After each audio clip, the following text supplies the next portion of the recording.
What's up, ladies and gentlemen? We have Daniel Freitag returning to the show once again. Daniel, welcome back. Thank you for coming back on. How are you doing? Good. I thank you for having me. Absolutely. So, in the transfer portal, you had your fair amount of schools after you. Why did you end up choosing Buffalo over the other schools?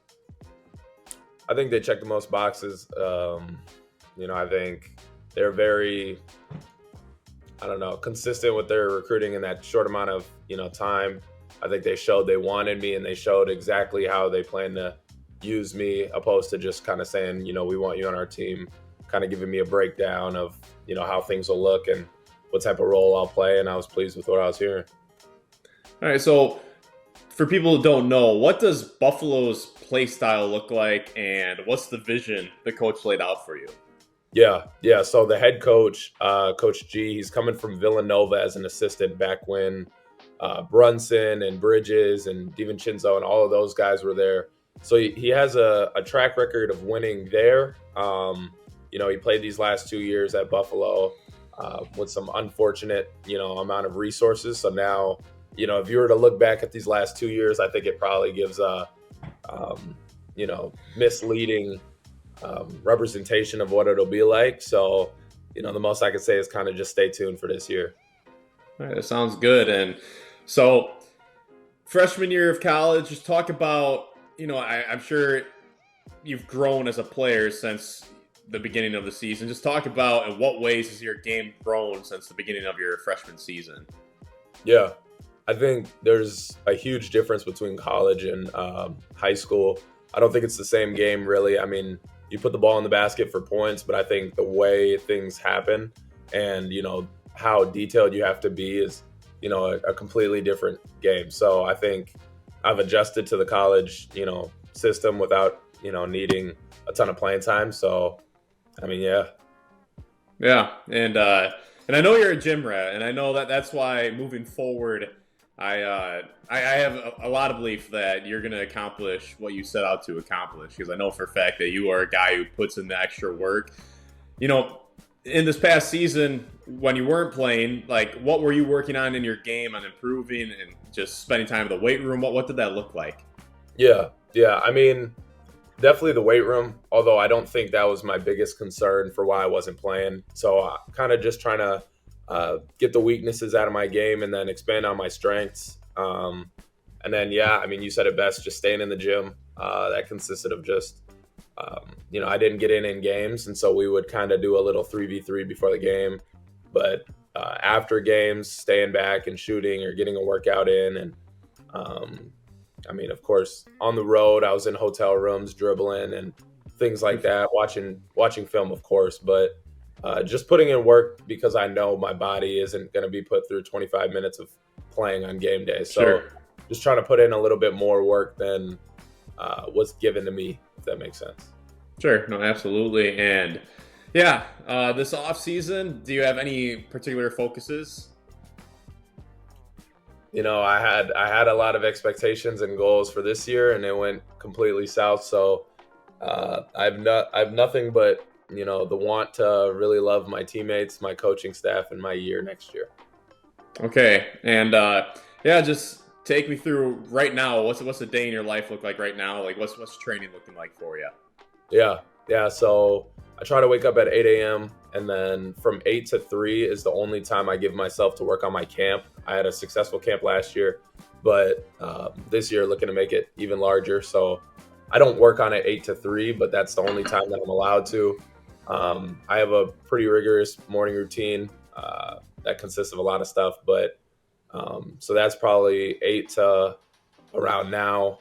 And then after that, figuring out where I'm eating and things of that nature. And then starting at 3 o'clock, I'll really hone in on just hoops because I feel like if I give myself the whole day, I'll kind of watch film and then go eat and then work out and then go do this. Where if I only give myself 3 to 11 or 3 to 10, you know what I mean, then I'll really hone in. So after 3 o'clock, it's kind of strictly business. Okay, and just talk about what's the hunger level at right now? Like, how motivated, how fired up do you feel internally? A million out of 10. I don't know how to explain it, man. I'm excited to get back on the court. Kind of show I can hoop again. All right, and then just confidence. How are you doing mentally? And where's your confidence level heading into the off season? Um, I think I can't. I don't know if I'm allowed to speak on it. After a year of understanding um, the fine line between confidence and arrogance, I'd rather not comment on my confidence. I'm looking forward to next season. That's fair. That's fair. No. Well, Daniels, I appreciate you coming back on the show and letting me pick your brain a little bit. As always, we'll finish with a rapid fire round, and then I'll let you get out of here. All right? Yes, sir. Yes, sir. All right. So things can change. I've asked this question before, but things can change. Who is the best player in the world right now? Man, I think last year I said Jokic. I'm pretty sure, but Yeah, I think so. man, I don't know. Give me, dang, my bad. Give me Shea. Shay. All right. Who do you think's going to win the NBA Finals this year? Selfishly, the Timberwolves. Okay.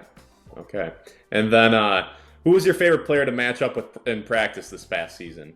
I matched up with John Blackwell and John Tonje every practice, offensively and defensively.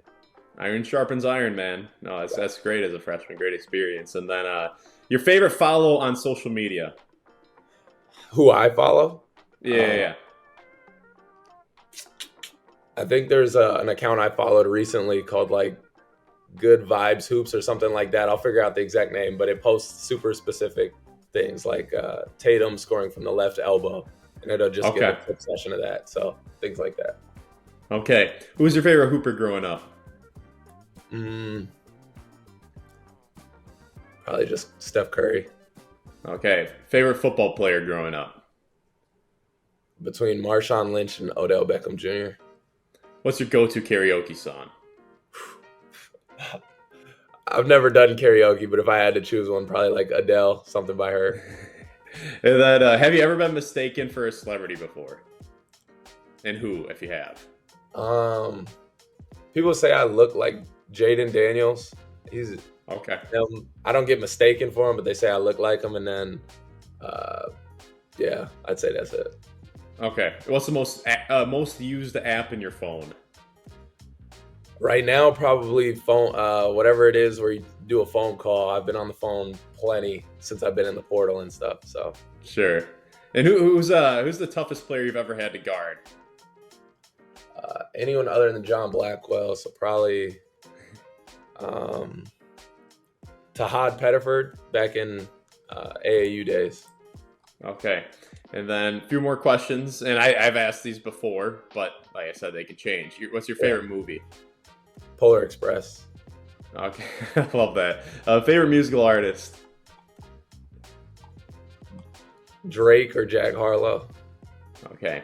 And then what song are you listening to the most right now? Man, good question. Can I check? Yeah, go ahead. Feel free. Free Promo by Lil Baby. The first line is relatable to my situation, so I'll say that. Let's go. All right, your favorite lift in the gym? Something having to do with arms or chest, probably. Okay, then your least favorite lift? Something having to do with sled pushes. I'll say that, probably the least. Okay, and then, yeah, that's all I got for you, Daniel. Thank you very much for coming back on the channel. Looking forward to staying connected along the way. And, yeah, best of luck in the future, man. I appreciate it. This won't be our last interview. I appreciate it. No, we'll have a lot to talk about, man. I'm confident in you. I'm confident. So we'll have a lot to talk about in the future, but appreciate it, man.